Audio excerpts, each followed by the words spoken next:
Hello നമസ്കാരം.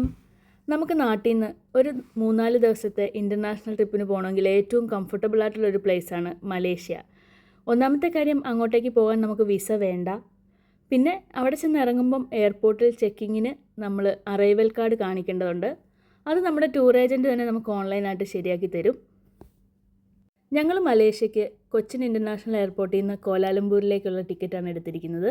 അതും air ഏഷ്യയുടെ ഫ്ലൈറ്റിന്. രാത്രി 12 മണിക്കായിരുന്നു ഞങ്ങൾക്ക് ഫ്ലൈറ്റ്. അത് രാവിലെ ഏകദേശം 6 മണിയാകുമ്പോഴേക്കും കോലാലംപൂർ എയർപോർട്ടിലെത്തും. അങ്ങനെ രാത്രിയിലേക്ക് നമ്മൾ യാത്രയുടെ സമയം മാറ്റി വെച്ചതുകൊണ്ട് തന്നെ നമുക്ക് ഒരു ദിവസം നഷ്ടപ്പെടാതെ ആ ഒരു ദിവസവും കൂടെ നമുക്ക് കാഴ്ചകളൊക്കെ കാണാൻ വേണ്ടി പോകാൻ വേണ്ടിയിട്ട് പറ്റുമായിരുന്നു. അങ്ങനെ ഞങ്ങൾ ചെക്കിൻ എല്ലാം കഴിഞ്ഞ് ലോഞ്ചിലൊക്കെ കയറി ഡിന്നറൊക്കെ കഴിച്ചു. അത് കഴിഞ്ഞ് അവിടെയുള്ള DC ബുക്സിലൊക്കെ കയറി പിള്ളേർ ബുക്സൊക്കെ നോക്കിക്കൊണ്ടിരിക്കുമായിരുന്നു. പിന്നെ ഞങ്ങൾ ഫ്ലൈറ്റിൽ കയറി നല്ല ഒരു സുഖമായിട്ടുള്ള ഉറക്കം കഴിഞ്ഞപ്പോഴേക്കും കണ്ണു തുറന്ന് നോക്കുമ്പം കോലാലംപൂർ സിറ്റിയുടെ ചെറിയ കാഴ്ചകളൊക്കെ കണ്ടു തുടങ്ങി. ഇമിഗ്രേഷനിൽ നല്ല തിരക്കായതുകൊണ്ട് തന്നെ ഞങ്ങൾ കുറച്ച് ലേറ്റായിട്ടായിരുന്നു എയർപോർട്ടിൻ്റെ പുറത്തേക്ക് വന്നത്. ഞങ്ങൾ എയർപോർട്ടിൽ നിന്ന് പുറത്തേക്ക് ഇറങ്ങിയപ്പോൾ തന്നെ ഞങ്ങളുടെ ഡ്രൈവർ ഞങ്ങളെയും കാത്ത് നിൽപ്പുണ്ടായിരുന്നു. ഞങ്ങൾ ടൂർ പാക്കേജ് എടുത്തിരിക്കുന്നത് ഡ്രീംഫിൽ ഇൻ്റർനാഷണൽ ട്രാവൽ കമ്പനി വഴിയായിരുന്നു. അതുകൊണ്ട് തന്നെ ഞങ്ങൾക്ക് വളരെ കംഫർട്ടബിളായിട്ട് ഉള്ള ഒരു പാക്കേജായിരുന്നു. ഒരു ബുദ്ധിമുട്ടും ഉണ്ടായില്ല. പിന്നെ നമ്മുടെ ഡ്രൈവർ ആണെങ്കിലും ആക്ച്വലി ഫ്രം തമിഴ്നാടു, പക്ഷേ മലേഷ്യൻ സിറ്റിസൺഷിപ്പായിരുന്നു. അതുകൊണ്ട് തന്നെ നമുക്ക് മലേഷ്യയുടെ കഥകളും കാര്യങ്ങളും ഒക്കെ വളരെ കംഫർട്ടബിളായിട്ട് നമ്മുടെ നാട്ടിലുള്ള ഒരാളോട് സംസാരിക്കുന്നത് പോലെ തന്നെ നമുക്ക് എന്താ പറയുന്നത്, എല്ലാം നല്ലൊരു കംഫർട്ടായിരുന്നു ആൾ. പിന്നെ എല്ലാ ഷെഡ്യൂളുകളും ഓരോ ദിവസവും നമ്മൾ രാവിലെ എത്ര സമയം ഇറങ്ങണം, ഓരോ സമയത്തും ഏതൊക്കെ സ്ഥലങ്ങളാണ് കാണേണ്ടത്, അങ്ങനെയുള്ള എല്ലാം നമുക്ക് ഡ്രീംഫില്ലുകാർ പോകുന്നതിന് മുമ്പ് തന്നെ എല്ലാം ഷെഡ്യൂളായിട്ട് തന്നിട്ടുണ്ടായിരുന്നു. അതുകൊണ്ട് തന്നെ യാത്രയെക്കുറിച്ച് യാതൊരു ടെൻഷനും ഇല്ല. ഡ്രൈവർ പറയുന്ന സമയത്ത് നമ്മൾ റെഡിയായി പോയാൽ മാത്രം മതിയായിരുന്നു. അതുപോലെ തന്നെ ഞങ്ങളുടെ ഡ്രൈവർ എല്ലാ കാര്യങ്ങളെക്കുറിച്ചും ഞങ്ങൾക്ക് ഐഡിയ തന്നിട്ടായിരുന്നു വിടുന്നത്. ഞങ്ങൾ ആക്ച്വലി ഗ്രൂപ്പായിട്ടുള്ള പാക്കേജ് അല്ല എടുത്തിരുന്നത്, ഇൻഡിവിജ്വൽ പാക്കേജായിരുന്നു എടുത്തിരുന്നത്. ഞങ്ങൾ 4 പേരും മാത്രം ഉണ്ടായിരുന്ന ഒരു പാക്കേജായിരുന്നു എടുത്തിരുന്നത്. അങ്ങനെ ഞങ്ങളുടെ ഫസ്റ്റ് ഡേ മോർണിംഗ് എയർപോർട്ടിൽ നിന്ന് തന്നെ ഫ്രഷപ്പായിട്ട് ഞങ്ങൾ ബ്രേക്ക്ഫാസ്റ്റ് കഴിഞ്ഞിട്ട് യാത്രകളൊക്കെ തുടങ്ങാമെന്ന് വിചാരിച്ചിട്ട് ഞങ്ങളുടെ ഡ്രൈവർ ഞങ്ങളെ കൊണ്ടുപോയത് ഒരു തമിഴ് റെസ്റ്റോറൻറ്റിലേക്കായിരുന്നു. അതുകൊണ്ട് തന്നെ നമുക്കൊട്ടും ഡിസ്കംഫർട്ട് ഇല്ലായിരുന്നു. നമ്മുടെ ഫുഡ് തന്നെ കഴിച്ചിട്ടായിരുന്നു സ്റ്റാർട്ട് ചെയ്യുന്നത്. നമ്മുടെ ഇഡ്ഡലിയും ദോശയും കോഫിയൊക്കെ കുടിച്ചപ്പോൾ തന്നെ നല്ല ഉഷാറായി. എല്ലാവരുടെയും ഉറക്കമൊക്കെ വിട്ട് എല്ലാവരും ടൂറിനുള്ള ഒരു ഇതിലേക്ക് വന്നു.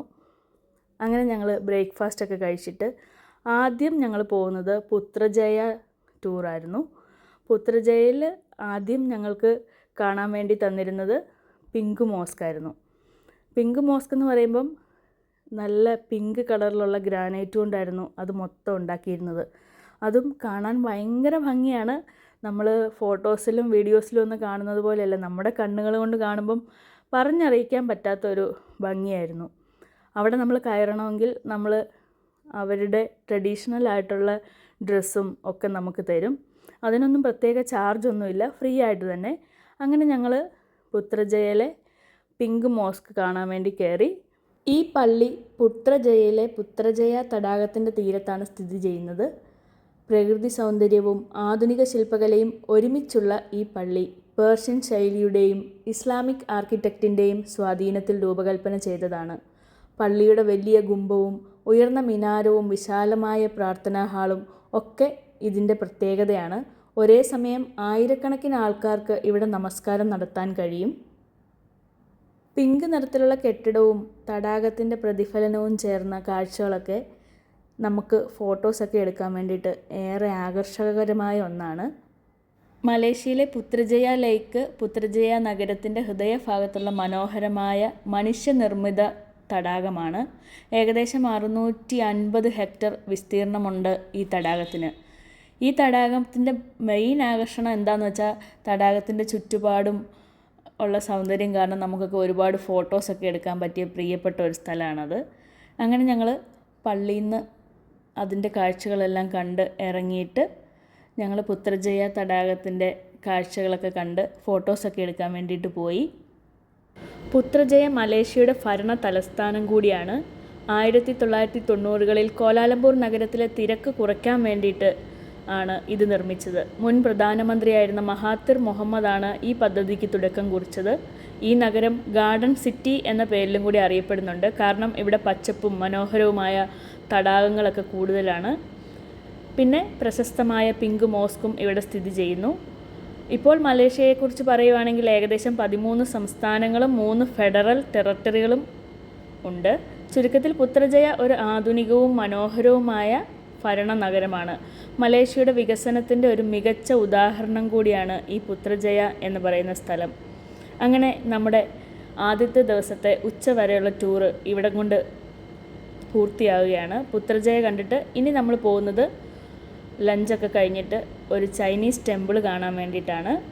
അങ്ങനെ അതിൻ്റെ വിവരങ്ങളും കാഴ്ചകളും നമുക്കറിയാൻ പറ്റിയ കാര്യങ്ങളും ഒക്കെ ആയിട്ട് അടുത്ത ഒരു വീഡിയോയിലേക്ക് കാണാം. അപ്പം ടാറ്റ, ബൈ, സീ യു.